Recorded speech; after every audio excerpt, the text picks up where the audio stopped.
Power up. Welcome to Energypreneurs, where I bring to you the exciting new opportunities in solar power, battery, and electric cars. I'm your host, Sohel Hasni. I have been tracking and analyzing these technologies on LinkedIn and Twitter for more than 10 years. Now we meet on podcast. Okay, welcome Doreen to Energypreneurs. This podcast is all about technology, electric vehicle, batteries, and solar power.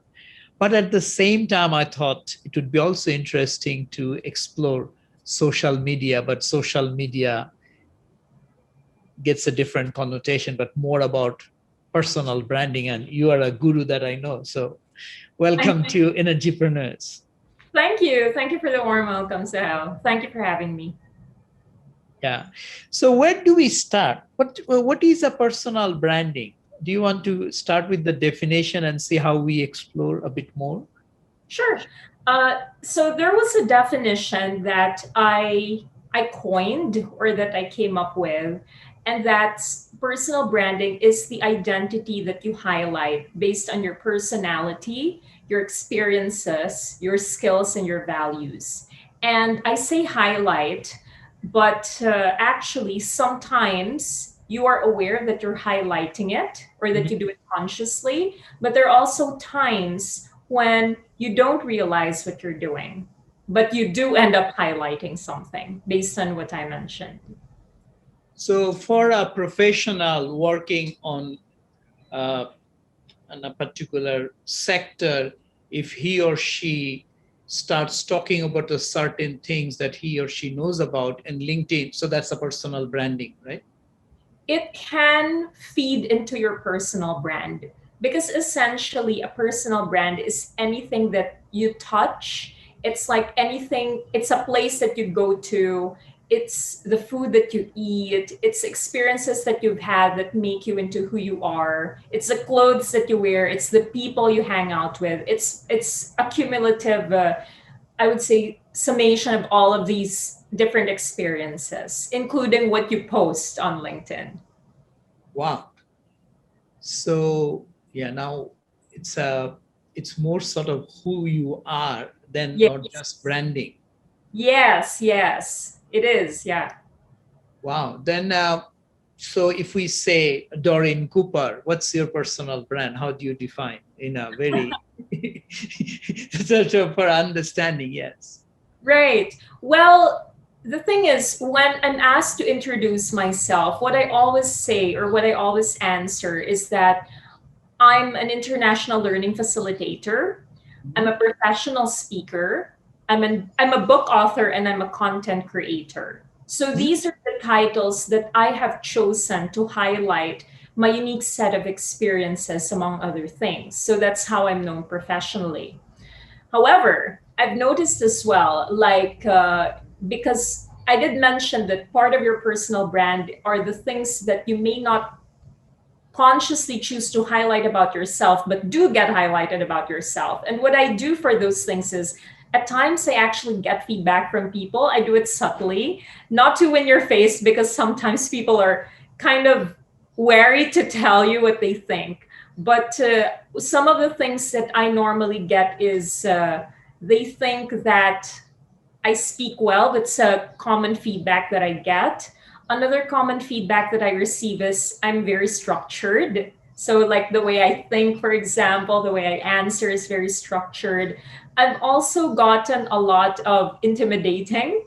And people find me, some people find me intimidating, which I sometimes find so funny because no, I'm not poking fun at them, but I'm just like, oh my gosh, I'm 5 feet tall, and people find tiny me intimidating. And I also get the answer. There's one other thing that stands out.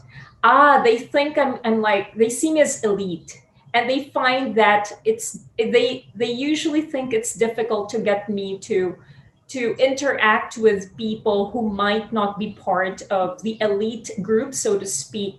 But then when I'm able to do it, they get really surprised that I'm able to do it because it goes against that mental image that they have of who I am. So that's like their perception. And then I'm able to do it. And they're just like really surprised that I'm able to do it. I hope that helps answer. Yeah. Okay. So basically, you are saying it's the sort of personal branding then becomes a summation of all the different personas that you have, because you might have a LinkedIn persona, you might have a Facebook persona, you might have a social persona. The branding is the whole package, right? That is a possibility. As a matter of fact, there might be instances when different people know you differently simply because they meet you at different times in your life or they meet you in different contexts. So the brand that group A, for example, might perceive of you might be different from how group B perceives you just because of different things or different contexts. Yeah. Absolutely. I can relate to that. I remember once a government official in the Philippines, I bumped into this person in a mall on a Sunday and was saying, "What happened to you?" I said, "What happened?" Because he apparently claimed that he never seen me without a suit or a tie. And I was like wearing a thong and a shirt and a t-shirt with some holes. And I just got up and went to get a coffee. And he said, "What happened? Have you been mugged or something?" I said, "No, I live here close by." So yeah, maybe that's what you're saying. I Yeah. gave him a shock. Yeah, because the suit and the tie were part of your personal brand as far as this guy was concerned, right? Yeah, that was his experience of you. Yeah. Interesting. So what can people do to manage, enhance personal branding? Yeah, Or, well, yeah, I mean, how it's that useful? sure. Well, the way I use it or the way I teach it in my workshops is it's a three-step process or threefold process. The first is to identify what kind of brand you currently have. And Mhm. that includes being able to reflect and describe yourself, which apparently is really difficult for most people. Mhm. Like in my workshops, people spend a lot of time just thinking about who they are or describing what kind of person they are based on their what I mentioned earlier on their personality, their experiences, their skills, their values. And then also getting feedback from other people, what I mentioned, because there might be some blind spots that are part of your personal brand that you're not aware. So, step one is identifying who you are right now or what kind of brand you have. And then step two is identifying the kind of brand that you want to have. And for some people, that might be, not too different from the brand they already have, but maybe for others, it is. Maybe for others, they decide, oh, I want to confuse people a little bit and be perceived differently this time. And they decide to just change or radically change your personal brand. So, again, step one is identify where you are or who you are right now.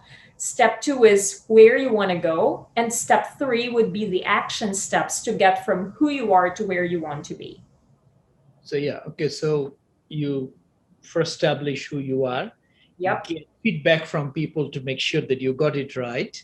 Yes, Then you decide where you want to go, and then you do an gap analysis. exactly. Exactly. Yeah. So in doing that, how many attributes should one look at? Attributes. Can you tell me a little bit about that? Like what Like exactly? you mentioned that, okay, how you dress could be one, how you speak or how you communicate, what's your values. I mean, there must be a series of things that you use to do the gap analysis, no? Okay.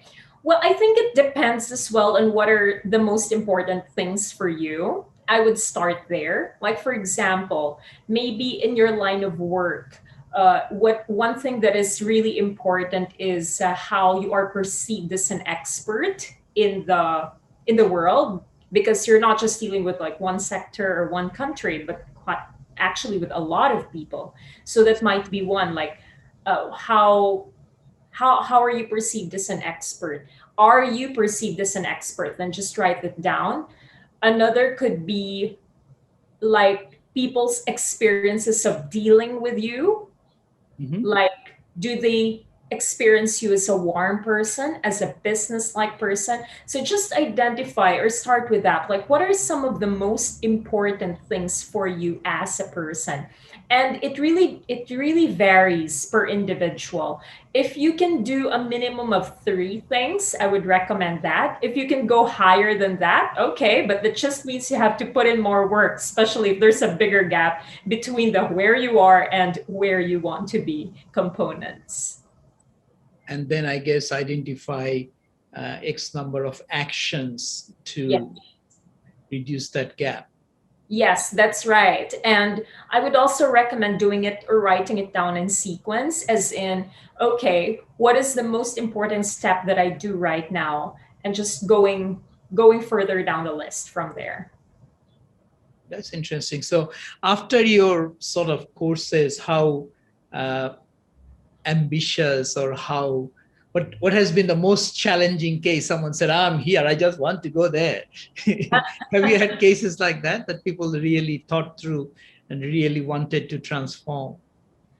Yes, although I have to say that the more challenging things that I experience would be when people have a hard time accepting feedback, Mhm. as in they have this mental picture that this is the kind of brand that I have right now, and that they get feedback that actually goes contrary to that, and they have a hard time accepting it. And Mhm. I'd say that that's difficult because if you can't accept the feedback that you're getting right now from people who experience you, then how can we work on improving your brand? It really has to start with, being realistic as well. Not just what you think is the kind of brand that you have, but being brutally honest with yourself if that's currently the kind of brand that you're highlighting right now. Yes, actually, very interesting what you are saying right now. I mean, of course, my definition was not that. I would have thought something different. But oh, I think I'm now hearing some noise somewhere here as well.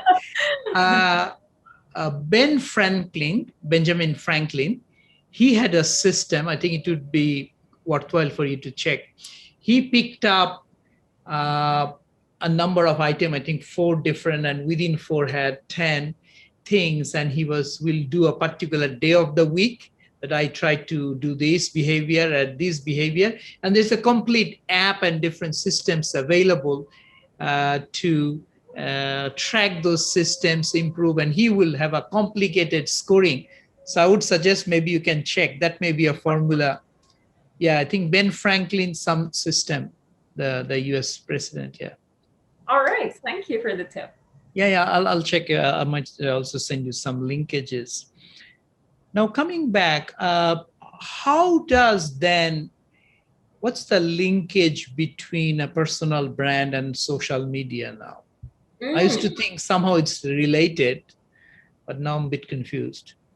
Sure, no problem. So, social media can be used to amplify your personal brand. Mhm. However, some Mhm. people choose not to use social media to amplify their personal brand and make themselves a little bit more inaccessible. Mhm. So for example, on on Facebook, I actually have this guide. I find it a very useful guide. I found it online, and it just talks about the purpose of different social media platforms. Mhm. And I strongly believe in what I don't know if you know Marie Forleo. She mentioned that you shouldn't go into a social media platform. Uh, Marie Forleo is like an entrepreneur who Mhm. has like this wonderful vlog called Marie TV. And I remember watching one of her talks in, I think, Entrepalooza or something. It was a big live event. And she talked about how you shouldn't use another platform just for the sake of using it.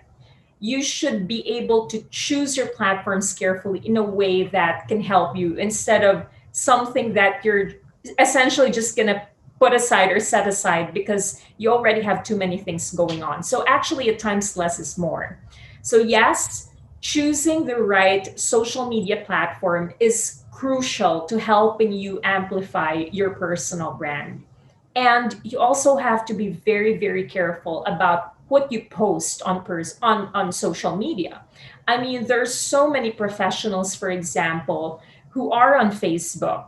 They come to my workshops and they're surprised to learn that the things that they're posting are not things that they should be posting. Like they they complain about their workplaces, for example, or they type in blind items about their friends or acquaintances. They complain about this and that, and they tell me that they want a personal brand that takes them people takes them seriously, that they want to be respected as a professional. But then how would you match those things? I mean, it's like, how would you align two very different things? You have to make sure that you walk the talk on social media as well, especially now people don't meet physically, and your social media presence is how people perceive you. Or I'll give you another practical example. So how I've come across a number of people who want to be taken seriously and respected as professionals, and yet they post videos or photos of themselves that I wouldn't exactly say is something that would be perceived as professional, like they're in compromising or compromised poses, for example. And I'm all for freedom of expression. However, I do believe as well that when people know that you work at a certain workplace, if you're friends with your colleagues or your boss, then automatically you are you are a mouthpiece for your workplace as well. In a way, you're representing your workplace as well. So I think it's also very important to consider, if you do want to be taken seriously as a professional, then make sure that everything aligns towards that goal. In the same way that if you want people to think of you in a different way, then make sure that what you post aligns towards that goal. If you want to be perceived as a happy go lucky, fun loving person, then fine, go and post things that would align towards that. Yeah, I mean, it's a very important point. We had situations where someone applied for a job that I'm a champion of a clean energy and this and that. Yeah. And then I spent half an hour and Googling what this person have been saying on social media. And they say, oh my God, this is an oil industry person who has been fighting against climate issues 5 years ago. Because Yeah. these things, if you spend a bit of time, you dig down, right? Yeah. The blogs people wrote, the posting. So it's I mean, that consistency at a social level is also very important, right? Yes, it's very important. Yeah. I mean, there are tools. I'm not sure LinkedIn has, but Facebook definitely has, right? You can set up a different groups and your posting goes to a particular group. But that's a lot of work also. Yeah, it is. I don't know a lot of people who actually do that, but yes, it is an option. Yeah. I mean, I have a few work colleagues that, or even a client that who very senior level people who invited on Facebook, and I said, okay, if I don't, and they will actually say, oh, I send you an invite. I said, okay. So then I accepted, I created a box. Yeah.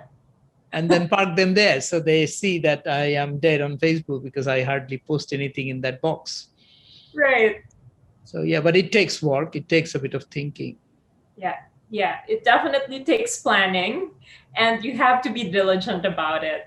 Yes. Yeah, because if you suddenly start posting everything, and also political views, these are quite dangerous things if you want to align those things. Yeah. So personal brand, I was asking earlier that the largest or the biggest transformation that you have seen in people. Yeah, well, in my workshops, I have to say that it's hard to be able to see the transformation much later on unless they reach out and give me feedback. But within my workshops, I'm so happy to always receive, or get these realizations from people that, okay, you know what? I'm going to stop posting things like this, or I'm going to stop posting things like that. Like recently, I did a workshop for school, specifically educators in that school. And I was so happy that they asked me to do something on social media branding for them, because I've been seeing some posts of the educators, and I was actually thinking that if these are the things that the educators think are okay to post, then I'm I feel bad for the students that are connected with them or on Facebook or that see them post these things online because it's role modeling, right? I mean, the students see that it's okay to post things that they've been posting. To give you a more concrete example, the one of the key the higher I'm so sorry, I'm trying to be careful about the positions in order to not, like in order to protect the privacy of my client. So let me just try to find the right word. Okay, so one of the higher level, there you go, educators from that institution, for example, would sometimes post, actually quite often post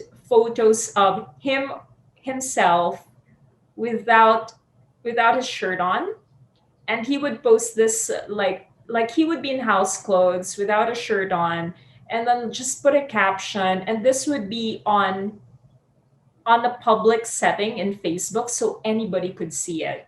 Or sometimes he would post a photo of his child pulling down his pants or something, and you would be able to see part of it. And I couldn't understand how an educator could, just because the person finds it funny, decides to post something like that. And during my workshop, the educator gave me feedback. Well, actually, at the end of it, because I was asking for feedback, I was asking for thoughts, realizations, and the person said, I'm so thankful that we had this because it helped me realize that a lot of things I'd been posting were inappropriate.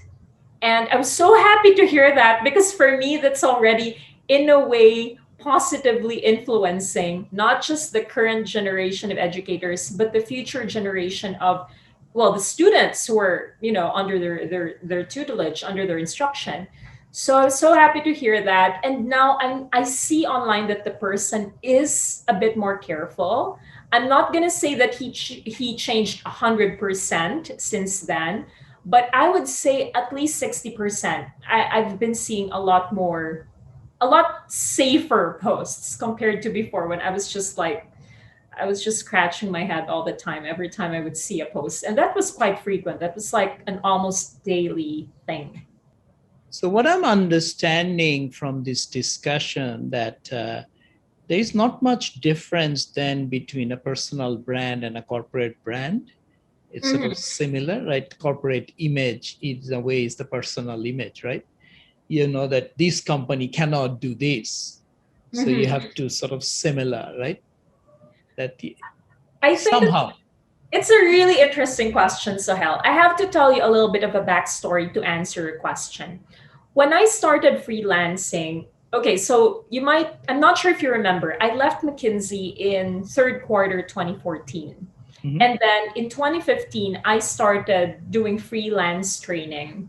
mhm, And it was during this time that, because I didn't just jump straight into training, before I actually went out and started booking clients, I decided, okay, if I'm going to even try to make this work, I want to give it the best possible chance at working.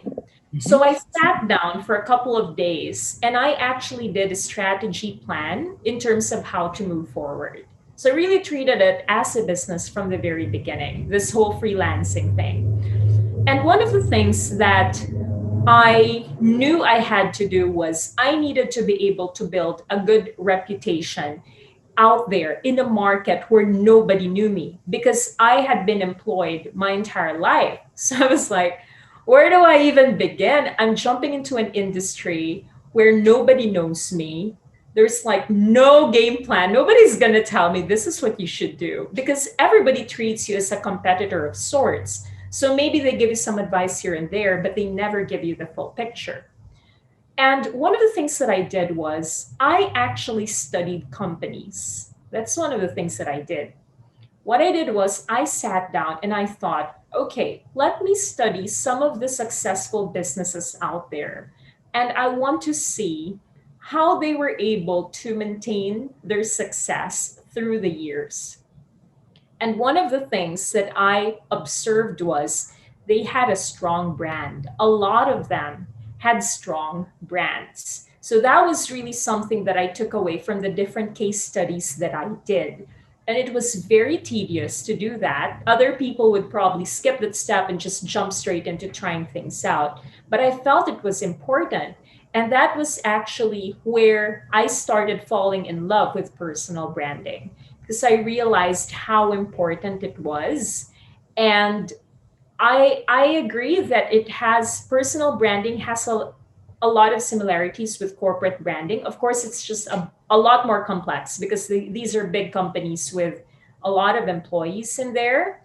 But at the same time, it is quite similar. There are a lot of similarities, and if you do it right, then it could have a lot of benefits for you. And I think it's important to also see yourself as a brand or a business if you really want to take it further, or if you really want to go further with this whole personal branding thing. Yeah, because if you have a defined space, I mean, that was happens as we grow, that you know that I don't do that, or your colleagues knows that, or friends know that, no, no, he or she will not do this, because that's in a way you are saying brand, right? That Mm-hmm. you know that people's values, people's judgment, that's Yeah. you have established a history over time, right? Similarly, we know that companies, you can say, no, no, that company will not do that, and that's why we stick to the certain brands of companies, right? Yes, yes, definitely. Yeah, that's part of the identity. And at times it's part of the values or system or integrity of a company or a person. Yeah. So now coming back to a difficult question. So if we take that corporate analogy, so of course corporate has an X% of budget and effort to maintain that brand, right? They already have. So how much time or money that people should spend to build and manage a brand? Huh. Okay. Yeah, that's an interesting question because in 2015, I have to tell you, I reached out to a public relations company and I asked them if they could help me build a personal brand. And they were charging me, I think, more than 100. I think they were charging me 500,000 pesos for like a plan to implement a plan that they had in place. $10,000, yep. Yeah, and I was just like, there is no way I'm paying that much. To begin with, I'm an individual, right? So it's like, why? And So I there are started, companies who will do that. I'm sorry, There are companies who will do that. they help.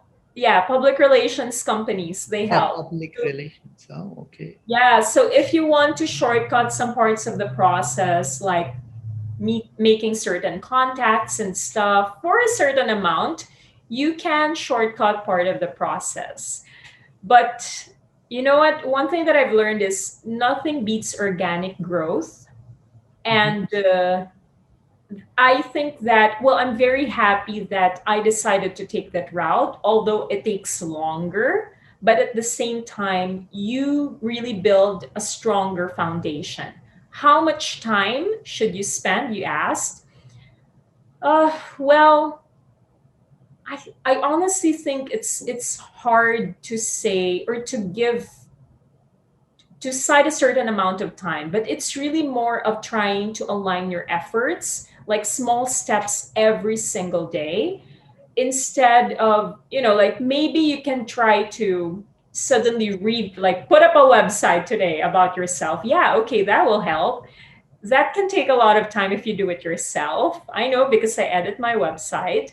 However, it's really the small daily efforts that really help build you up organically and help you achieve a certain brand. So maybe it's a post on LinkedIn today.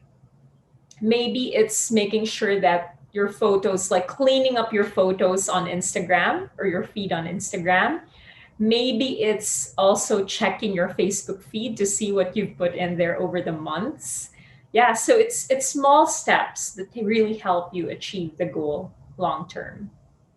And then one has to do a gap analysis and then align, no? What Yeah. you are doing less, what you're doing more. Yes. Yeah. Revisit that and then tweak things if necessary and just, do the process over again. Because right now one would say, because of everyone working from home, the social media or this camera has become the biggest window to the outside world, no? Yeah, So because before you are seen publicly, people say, oh my God, why you are dressed like that, or what you did, why you are eating. Now no one sees those things, right? So that is true. That is true. interesting. You know So what's yeah, sorry. go ahead. No, go ahead, go ahead, go ahead. No, I just always found how things align at times. Like sometimes you don't put in efforts in certain areas and then you look back and you realize the things that happened in your past really help you become the person that you are today. Like for example, you were talking about the camera. So how when the pandemic hit, all of my workshops went online.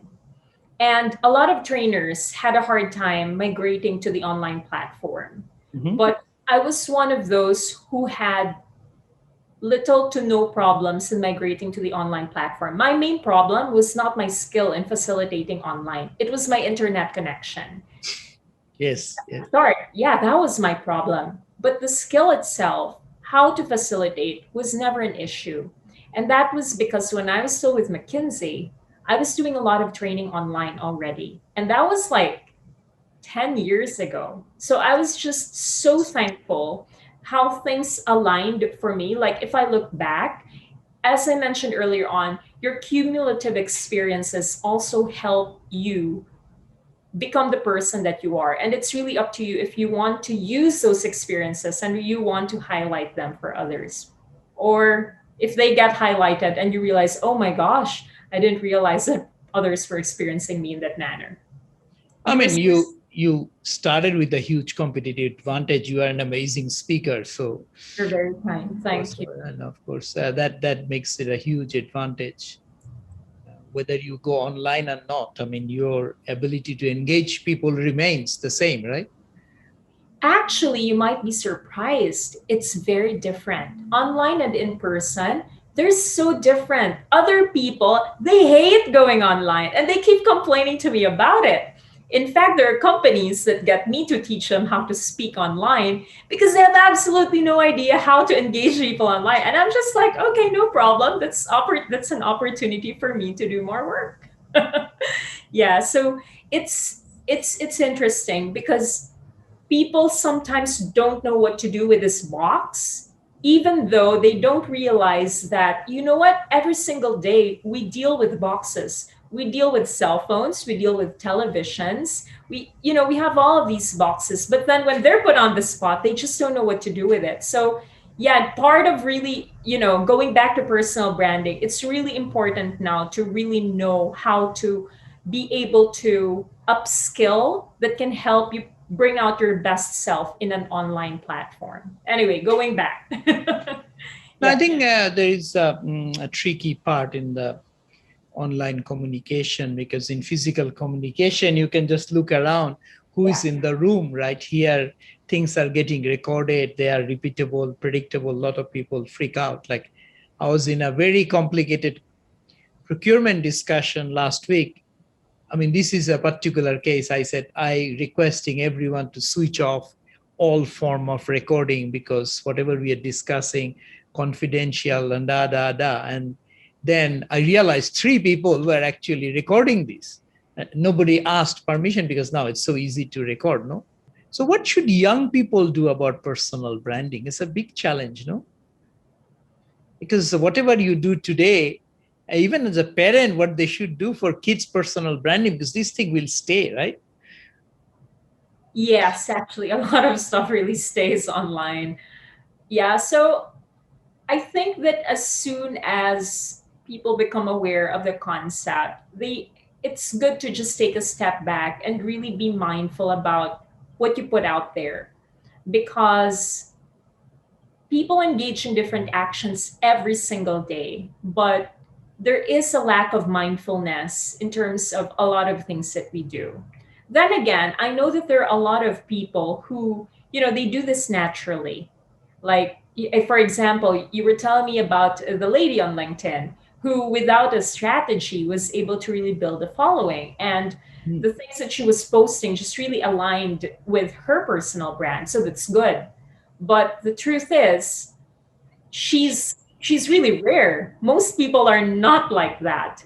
In Yeah. fact, right? It's like most people struggle with this, struggle with mindfulness, struggle with being strategic about action, struggle with thinking ahead, as in, okay, in 10 years' time, will I just see this as a funny video that I posted today, or will this, bring me embarrassment because my future employers might not be too happy about this? Or, I'm so angry right now that I rant online.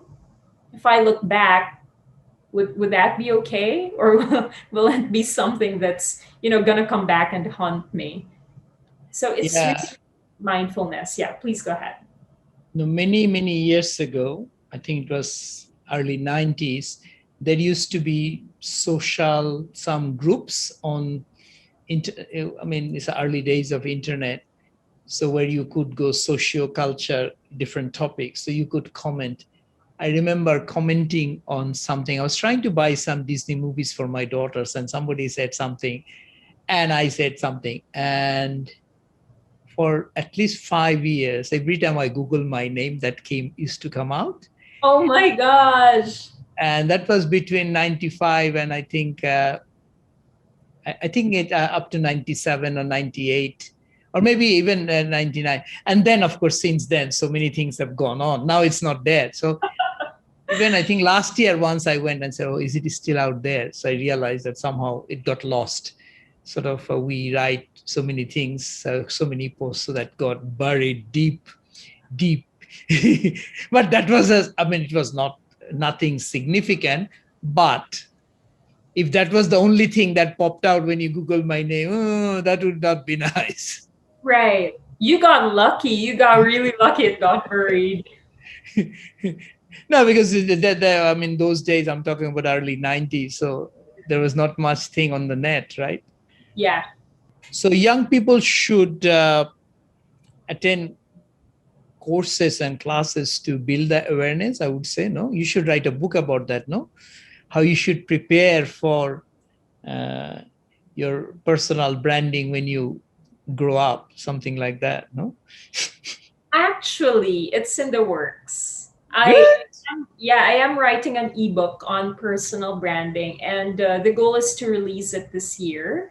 And actually, my plan is to make it a free ebook. So I'll keep you posted. But I think that I think that with just a little help, and more of, it's really a lot of self discipline, actually. So Mm-hmm. like that's how I started as well. It was a lot of self-discipline, being mindful about what I post, and just really thinking before putting something out there, because the internet is really such a powerful tool. When I was still working in McKinsey, my first job was in human resources. Before I went into regional training, that was my job, and I was doing end-to-end recruitment for the shared service center in Manila. And the time when I was doing end-to-end recruitment, I was really researching on the candidates. And I have to admit, there were more than a few times when I looked up a person online to, like, see how this person was conducting themselves online, or conducting him or herself online. So a lot of employers do that. I mean, I wasn't a special case. It's more of like a norm than a rarity, than that somebody you work with or may work with looks you up online and sees the stuff that you put out there. And I think that when you realize that and really take time to absorb what that means for you, and just internalize that, then it helps you also really appreciate the power of what you post, and also not just the power for now in terms of what you post, but also the kind of power and influence it can have over your future. Yeah, I think that's a very good point. So basically, because of internet, whatever we do, it not only stays on the same time, it moves along the time space. So today, tomorrow, it moves on. And plus also the life that it has in terms of storability, in terms of other people sharing those things. Before it was not. You took a silly photo and put into your kitchen wall. Only those people who came to your house saw it, right? Yeah, definitely. But And you know what? Sorry, go ahead. no, go ahead. Well, I have a friend who also warns me about certain applications and tells me those are actually spyware applications. I'm not Mhm. going to mention what applications they are here. I can tell you about it privately, but you know, I'm just sometimes surprised that we willingly download things onto our phones, Mhm. which allow other people or governments or organizations to spy on us. So Mhm. again, I would really be very very careful, because maybe we download something today just for the fun of it, or as some people say, just for the heck of it, and you don't realize what kind of power and influence it might have over your future. Yeah, I mean, simple things that people do not appreciate. I'll just give you two examples. One was a very senior official in Indonesian government many years ago. I was taking people's email addresses, and she gave me an email address. And I just said, what? It's one of those cutie pie something. And I was saying, and she wrote it for me, and she was not appreciating what it means, because maybe one fun moment she created that Yahoo, and she just said, "Oh, send it to my personal email," and I write it. And I looked at it and I said, "Oh my God." So that was one situation. Second situation, which is very common, uh, when AirDrop first came out in iPhone, like you can send a file to another. So we were at a social situation. So someone said, "Oh, my AirDrop, can you help me log on?" And I took the phone, of course, the screen, and then I had to go through a few settings, and of course I saw the apps, I saw some of the photos, and I just said, okay, I don't want to see your phone again. Okay, take it away. Because that was a huge conflict between the person in front and the Yeah. person, because phone is very very very personal, right? Yeah, it is. It's yeah. Like I remember the time when I had my first cell phone. Cell phones have evolved a lot since the Nokia 5110. I still remember that time. I mean, now you have your photos, you have your different applications. Yeah, it's crazy. It really is very personal. Yeah, so people have to be, even your screensaver and all of those, the way you are saying, these all sort of part of the same package. Yeah, it's part of your personal brand. Even your phone case. Notice how some people choose certain things over others. My phone case is always plain, because my goal is, if I go into a meeting, that I mean, so how I meet with, similar to you, sometimes I meet with C-suite or executives. Sometimes I meet with mid-level managers or staff, but regardless of who I meet with, I want them to be able to respect me even to the detail of my phone Uh, case. You this know, is it's impressive. it's like I can't go in there with like, I don't know, like I don't want to mention anything specific because somebody might get offended, but it's like down to the detail. These are things that you really think about. Even my calling cards, the amount of planning that went into that, or my book cover. Oh my gosh, if you knew me, or sorry, you did know me.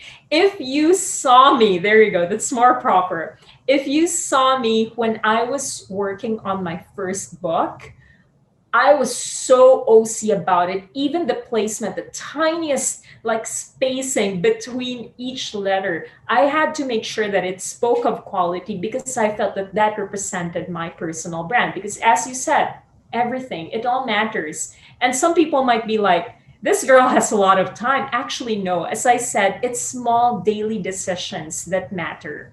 Whether it's what you post online, it's what you wear, it's just all of these different things, and it's the decisions that you make. You know how some people decide that they want certain food over other food, other people decide that they like certain brands over others. It's all of those cumulative things that define who you are for other people, or define the experience that other people have when they deal with you. Yeah, so basically it's getting it right for the first time, then You don't have to fiddle with it, right? Like your book cover or a business card. You get it right. This has a very long shelf life, right? Yes, although I can tell you, you're not going to be able to perfect it. No, no, It no. I mean, you change your preference will change. You will fine tune, but at least if you put an effort in, you don't have to tell everyone, "Oh, sorry, we are in a hurry, so we just did something that came along," right? Yeah, but for some people, that's their brand. See, that's the thing. For some people, like I know somebody who decided to write a book in a week. I mean, if I were to look at that objectively, I would say I would question the level, the quality of the kind of book that you produce within a week compared to somebody who writes a book in the span of months or years, right? But then again, I don't know. Like for me, I would question those things. But for some people, maybe that's their brand. They want it quick, they want it fast. Whatever kind of output they might have, as long as they're able to get it to you within a week, because the goal is the faster the better, or the quicker the better. So yeah, it also depends on the brand that you have. But for me, I would say be consistent. If you want to be known as somebody who, you just want to churn out fast returns or fast output, then go ahead and do that. But you also have to be prepared for the repercussions in terms of like the quality or the amount of that people will pay for that. In the same way, if you're going to put in more time and effort into something, then you also have to be prepared for the fact that maybe you're not going to earn as quickly compared to those who are churning things out in a faster manner, because you're putting in more time and effort, and that's going to take time and effort as well to put out there. Yes, a 90-10 rule applies. So you Yeah, so there. can get 90% done with the 10% effort. The remaining 10% takes another 90%. No, because when I started the podcast, two of my mentors, social media mentors rather, was saying, okay, you should not do more than one a month, this and that. And I said, listen, then I will not go anywhere. So then I said, okay, listen, I will deliberately disobey these guidances. I just want to do and learn in the process because I have a lot of time. Because of COVID, I may not have. So when I started, so I did 50 first year, and they said, what? I said, yeah, I learned a lot in the process. Obviously, if I go back and I say, oh my God, my sound was terrible, this was terrible. Anyway, so it's a trade-off because it's not a commercial thing. Yeah, So at least getting started was very important. yeah, definitely. And as you said, you learn in the process, and then you improve along the way. And your objective there was you wanted to learn. So it was really more of your own learning than it was really to help you establish your brand in a certain direction. That's the impression that I got. It's like, okay, if we're able to establish my brand or use this to help establish my brand, great. But it's really primarily for my own learning as well. But Yes. for others it's different. For others, they churn these things out with the goal of that directly positively impacting their personal brand. And that's why I say you just have to be ready with, the repercussions. It's really just that Yeah. simple. For me, it was that I created a platform that helps others to have access to connect. And I learned in the process. Like today, I learned a lot of things from you, right? So if it helps others to learn as well, fine, but it's not a commercial thing. So I have to get 100% right. Of course, it's a personal thing. We don't have that much budget and time and everything else. But There you go. Yeah. anyway, Yeah. we try. Doreen, I mean, I don't think I can ask you any more questions. I am still think we may have to catch up after this sometime.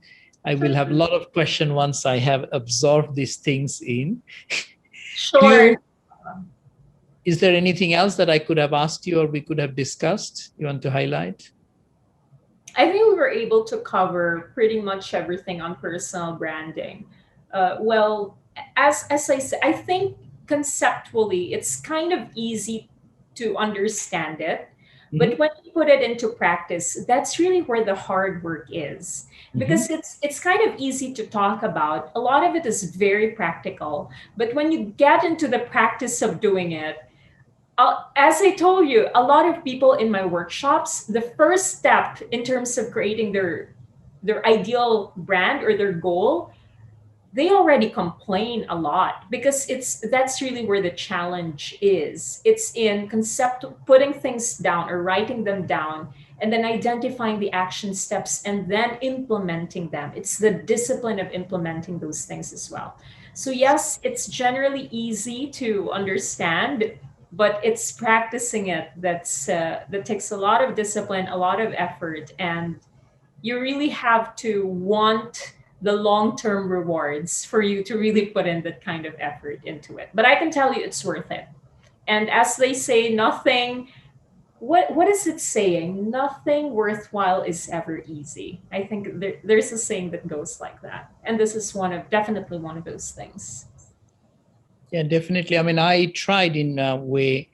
There is a tool that people use called Design and Monitoring Framework. Mm-hmm. All the development world uses for designing a project. So I applied the same saying. So this has what impact you want to make, what output will come out of it, and then below will be what activities you do. And then also how do you measure with the Right. time blocks, so then you know how success is measured. So I applied that. It's a lot of thinking too, lot. So you are effectively saying the same thing, right? You should know why you are doing it, what you're going to do, and what frequency, and make sure you implement. Yeah. And speaking of that, Sohel, as you know, talking about going back to why you're doing it, generally speaking, there should be two goals to building your personal brand. One is growing your growing your network should be one, or expanding your network. Hold on, let me just quickly check something because let me just quickly check my notes. Okay, here we go. So one of the goals should be building your reputation, and the other one should be growing your network. And that should be very clear. And if you think about it, building your reputation and growing your network, that doesn't happen overnight. It happens over time when people appreciate the work that you do, the work that you put out there. In the same way, like, to give you a practical example of that, when I was starting freelancing in 2015, I would probably get clients maybe 5 months in a year. And then the rest of the year, I was just working on other stuff like my brand and stuff. But then as like the longer I spent time in the industry, the more work I put in terms of creating content, building my brand. Last year was like my all-time high, even if we were at the height of the pandemic.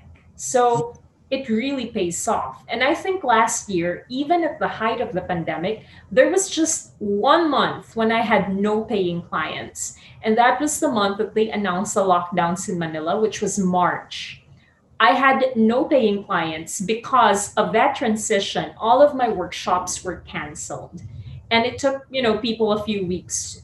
By April, I was back training online already. So it really pays off. But you really just have to put in, as I mentioned, the work and the effort.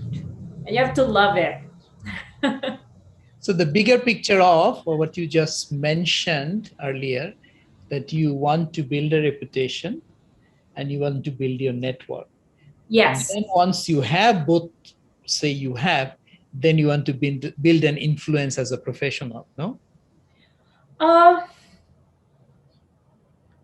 I guess you could put it that way. For me personally, but I think it depends. Oh, the bigger goal depends per person. For myself, I really just wanted to create a sustainable practice in freelancing, which, if you think about it, is it's ironic because there is hardly any sustainability when you are a freelancer. Because as a freelancer, there really are months, or there really may be months when you have no clients. It's just the reality of the industry. But my goal has always been, okay, I know it's going to be hard, but I want to have my reputation, or build my reputation to the point where people know Doreen Cooper when they think of certain things, like, oh, I want soft skills training. Oh, we should get Doreen. I want, I want to to be trained up on communications or on personal branding or on essential skills. Then they think of me. So it's always been my goal to have that recall, because then that is one indicator that I've successfully built my brand. And maybe it doesn't always translate to paying work for me, Mhm. but I think that for as long as I get that recall, which I have been getting, I'm so happy about that. As long as I've been getting that recall, as long as people reach out and inquire, say they've heard of me, they've heard good things, then that tells me that I've been putting in the right kind of work anyway. And maybe that's also a form of sustainability in terms of my practice. So again, building your growing your network, building your reputation, but and hopefully along the process, you're able to hit your other goals as well. And in my case, it's sustainability in my profession. With that note, thank you very much, Doreen, for your time. I learned a lot. I hope this was useful to you, this Thank conversation. you, Sahil. Thank you. It was great to have a conversation in personal branding. I appreciate you inviting me. Thank you. Thank you. Thank you for joining us this week. If you haven't done so yet, subscribe to our show. Also, leave your comments and review if you enjoyed today's episode. Follow me on LinkedIn and Twitter at shasni for updates. That's SHASNIE. Once again, this has been Energypreneurs, connecting you to the innovative opportunities in solar power, batteries, and electric vehicles. Stay tuned.